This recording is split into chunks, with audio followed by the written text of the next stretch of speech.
ઉત્તરાખંડના રુદ્રપ્રયાગ જિલ્લામાં કેદારનાથ યાત્રા પહેલાં 12 ખચ્ચરમાં H3N8 ઇન્ફ્લુએન્ઝા વાયરસ મળી આવ્યો છે. તો ઉલ્લેખનીય છે કે દર વર્ષે કેદારનાથ યાત્રા માટે લગભગ 20,000 ખચ્ચર સંચાલકો તૈનાત હોય છે. તો આ વખતે યાત્રા શરૂ થાય તે પહેલાં વહીવટીતંત્ર દ્વારા તમામ ખચ્ચરો અને તેમના સંચાલકોની નોંધણી અને તબીબી તપાસની પ્રક્રિયા શરૂ કરી હતી. તો આ અંતર્ગત તપાસ કરવામાં આવી ત્યારે 12 ખચ્ચર ચેપગ્રસ્ત મળી આવ્યા હતા. તો ચેપની પુષ્ટિ થતાં જ વહીવટીતંત્રે બધા જ ચેપગ્રસ્ત ખચ્ચરોને ક્વોરન્ટાઇન કર્યા છે. તો રાહતની વાત એ છે કે ચેપગ્રસ્ત ખચ્ચર સ્વસ્થ થઈ રહ્યા છે અને તેમને બાકીના સ્વસ્થ પ્રાણીઓથી અલગ રાખવામાં આવે છે, જેથી વાયરસ ફેલાય નહીં. તો નોંધનીય છે કે H3N8 ઇન્ફ્લુએન્ઝા વાયરસ મુખ્યત્વે ઘોડા, શ્વાન અને પક્ષીઓમાં જોવા મળે છે, પરંતુ ભાગ્યે જ કિસ્સાઓમાં તે માણસોમાં પણ ફેલાઈ શકે છે. જોકે હાલમાં આ વાયરસની પુષ્ટિ થયા પછી વહીવટીતંત્રે મુસાફરીના માર્ગો પર પણ તકેદારી વધારી દીધી છે. તો કેદારનાથના યાત્રામાં હજારો શ્રદ્ધાળુઓ ભાગ લે, તેથી વહીવટીતંત્ર સંપૂર્ણપણે સતર્ક છે.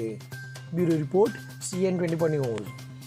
હવે જુઓ દેશ દુનિયાની તમામ ખબરો તમારી આંગળીના ટેરવે.